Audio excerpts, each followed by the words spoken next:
Kisah Ashabul Ukhdud adalah tragedi sejarah pemaksaan agama di era sebelum Islam. Kala itu orang-orang Nasrani dipaksa keluar dari agamanya untuk memeluk agama Yahudi. Mereka menolak sehingga dibunuh secara brutal. Mereka dibakar dalam parit. Korban dalam tragedi ini adalah 20 orang kaum Nasrani. Salah satu kaum mukminin yang dikisahkan Rasulullah ialah para korban pembuat parit api Ashabul Ukhdud. Tragedi yang dialami orang-orang beriman itu diabadikan dalam Al-Quran Surah Al-Buruj ayat keempat hingga ayat 7. Hanya karena meyakini ajaran Tauhid, mereka mengalami penyiksaan luar biasa oleh penguasa Najran, kini termasuk kawasan Yaman. Peristiwa ini terjadi saat Dunwas Al-Himyari berkuasa di Yaman. Ia condong sekali kepada agama Musa Yudaisme dan tidak menyukai penyembahan berhala. Ia belajar agama ini dari orang-orang Yahudi yang pindah dan menetap di Yaman. Dikisahkan bahwa penguasa setempat mengempaskan mereka yang terdiri atas laki-laki, perempuan, tua maupun muda ke dalam parit yang dibakar nyala api besar. Kisah tentang rezim keji itu juga dituturkan dalam sebuah hadis panjang riwayat Imam Muslim. Perempuan ini sempat takut ketika diperintahkan si raja yang kafir untuk masuk ke dalam kobaran api. Seluruh syuhada itu dibakar dalam kondisi masih bernyawa. Hadis sahih itu juga menyebutkan di antara mereka bahkan terdapat seorang ibu yang menggendong bayinya. Perempuan ini sempat takut ketika diperintahkan si raja yang kafir untuk masuk ke dalam kobaran api. Namun anaknya yang masih dalam buayan atas izin Allah Subhanahu wa Ta'ala berkata kepadanya, "Wahai ibu,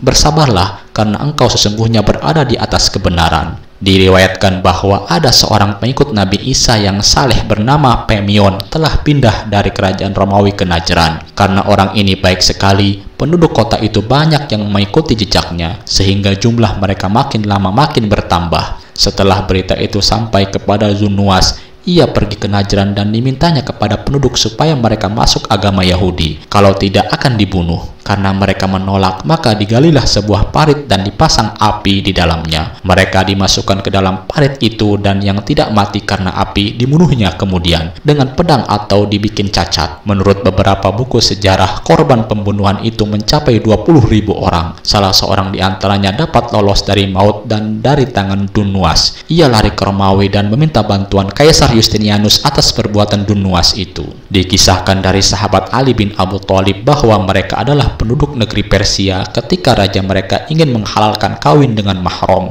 Lalu ulama mereka menentang kehendak raja itu. Maka dengan sengaja si raja membuat parit dan melemparkan ke dalamnya setiap orang yang menentang keinginannya dari kalangan mereka. Dan akhirnya menghalalkan nikah dengan mahram terus berlangsung sampai sekarang. Diceritakan bahwa orang-orang yang disiksa Ashabul Ukhdud merujuk pada sekelompok kaum beriman dari kalangan Nasrani. Mereka merupakan warga kota Najran, kini berlokasi di perbatasan antara Arab Saudi dan Yaman. Kisah ini cukup populer di kalangan penduduk Jazirah Arab, termasuk Makkah pada masa Rasulullah. Peristiwa penyiksaan yang dimaksud terjadi kira-kira pada tahun 523 Masehi, sekitar 47 tahun sebelum kelahiran Nabi Muhammad. Tidak mengherankan bila kisah ini cukup populer di kalangan penduduk Jazirah Arab, termasuk Makkah pada masa Rasulullah. Ketika nama Ashabul Ukhdud disebutkan kepada para sahabat, Rasulullah mengucapkan ta'awuz. Beliau memohonkan perlindungan kepada Allah Subhanahu wa Ta'ala untuk umatnya, mengingat dahsyatnya ujian yang dialami kaum Nasrani tersebut. Diharapkannya pula umat beliau dapat mencontoh kesabaran orang-orang beriman dari masa lalu ketika menghadapi gangguan penguasa musyrikin, semisal kafir Quraisy di Mekah. Penguasa yang menindas kaum Kristen kota Najran adalah Yusuf bin Syarhabil. Bangsa Arab menggelarnya Zunwas. Kata Zu dalam bahasa Arab berarti pemilik, sedangkan Nuwas adalah sebutan khas Yahudi Ortodok. Harfiahnya berarti rambut keriting yang terdapat dekat kedua telinga. Itu dalam bahasa Ibrani tersebut payots, sedangkan bahasa Inggris menyebutnya sidelock. Pada awalnya Zunwas merupakan utusan khusus Raja Lahnayah Yanub alias Zusanatir di wilayah Zuroh, sekitar Arab Selatan.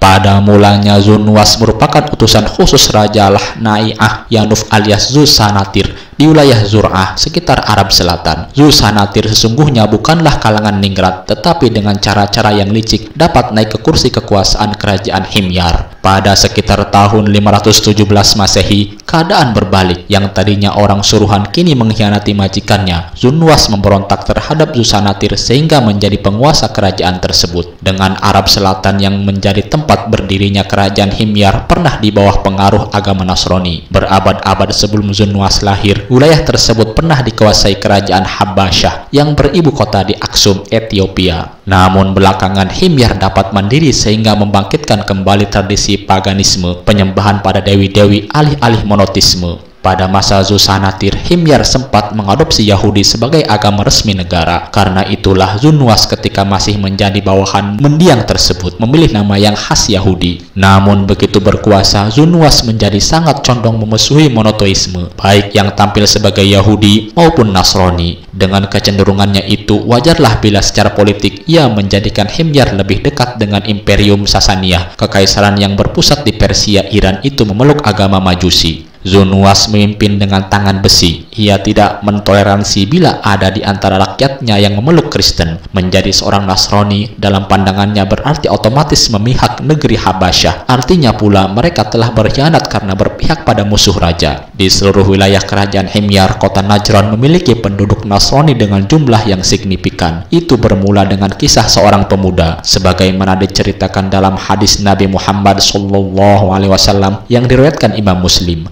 Anak remaja ini beriman kepada Allah, dakwahnya atas izin Allah, kemudian dapat menyadarkan mayoritas penduduk Najran. Itulah yang lalu membuat murka Zunwas dan akhirnya menjadikan rezim si raja itu sebagai Ashabul Ukhdud. Dikisahkan bahwa mereka adalah penduduk negeri Habsyah, Ethiopia yang sekarang. Mereka adalah segolongan orang-orang dari kaum Bani Israel yang membuat parit-parit. Kemudian dinyalakanlah api di dalam parit itu. Mereka membawa kaum laki-laki dan wanita yang beriman ke pinggir parit itu dan mereka dipaksa untuk kafir, tetapi mereka menolak, lalu mereka dimasukkan ke dalamnya.